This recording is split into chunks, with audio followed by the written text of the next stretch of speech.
So I got asked if I would choose any other religion over the one I currently have. And well, my answer was probably not to the liking of many. But my first question was, does it actually provide me something different? Does it actually provide me something? And does it actually provide me something better? Because should I choose some extra belief, different belief, these are two situations. You can believe in two different religions at the same time, it's no problem with that. Whether you choose to simply limit yourself to just one or to simply transcend the necessity for beliefs, or whether you choose to believe only the other, or whether you choose to embrace both of those. These are choices you are always free to take. It's only our parental and, well, ancestral teachings that are imposed upon us that I have to follow something. See, does a certain belief, a new belief, provide me with something good?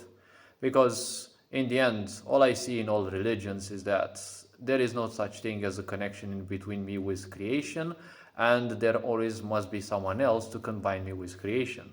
I'm wise enough to know that this is not real. So the point is, does a new religion provide me something that I can actually make use of spiritually?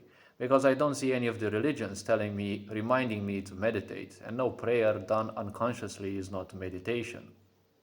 Yes? Because the problem with all religions is that they're all cyclical. You all have to do the same cycles again and again. You have to do your prayers, your chores, this and that, whatever. The point is, it's always repetitive. I don't want to live in a repetitive thing because life is repetitive by design, and I do not need yet another cycle in my life. I don't need to repeat the same things because repetition may be the mother of all learning, as some people will tell you, but at the same time, it is highly damaging to the brain. That is why you see a lot of people getting bored of their religion, because a religion is nothing else but a product that is set in stone and it's not bound to happen, it's not willing to change, because in the end, the point is, it is a bit prosophobic. It was designed by our, older generations, by people way in the past that had certain limitations in beliefs and this and that.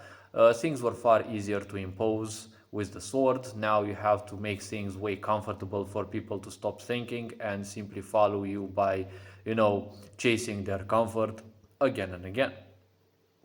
And also, I'm tired of that stupid belief that if you don't believe in the certain narrative, you are a non believer and something bad should happen to you.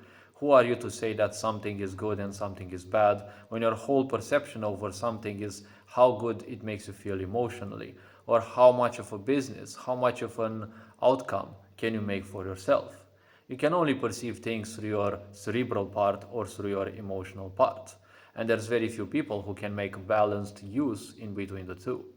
So the question is, what is it that your religion would have to give me more than just a book and some chores to do? Because whether you look at Christianity, Judaism, and Islam, the three Abrahamic religions that usually, I think they are the most spread in the world, I would say, especially, well, Islam and Christianity, when you look at those, they are kind of painfully similar. Yes, they have their differences in beliefs and such. History is different, obviously, but in the end, they're all about the same thing. There is only one single creation. It's infinite, but at the same time, it has a shape which kind of contradicts itself. And then there is only someone who can unite you with those. You cannot be united with creation. You're not definitely one and the same with creation, because if you ever dare say that to a religious person, they will think that you're a traitor of God because you make yourself look like God. Well, that is the part of narcissists, not of me, but you are equally a part of creation, and well, that doesn't mean that you have all of God's powers, but you definitely have dormant powers within you that most humans don't want to care for because, well, they don't care about their life in the first place. And nowadays everything about spirituality is shunned away, everything about occultism is shunned away. Religions always point these as dangerous because, well, to a certain extent, it is partly to control you by keeping you in a very primitive state of existence, but at the same time, it's a good protection because attending occultism and or spirituality without a certain stability and guidance will always lead to you getting harmed or lost in things that can even cost you your life, right? Everything has a certain price in the end. Religion is the best and safest point for many people because it doesn't expose you to anything beyond your potential. It just gives you certain things, and it's extremely comfortable because you can practice it anywhere. You can practice it at home, you can go to your local church or mosque, or things like that. In the end, it's more or less somewhat of an egotistical aspect because a lot of people end up doing religion out of an egotistical thing.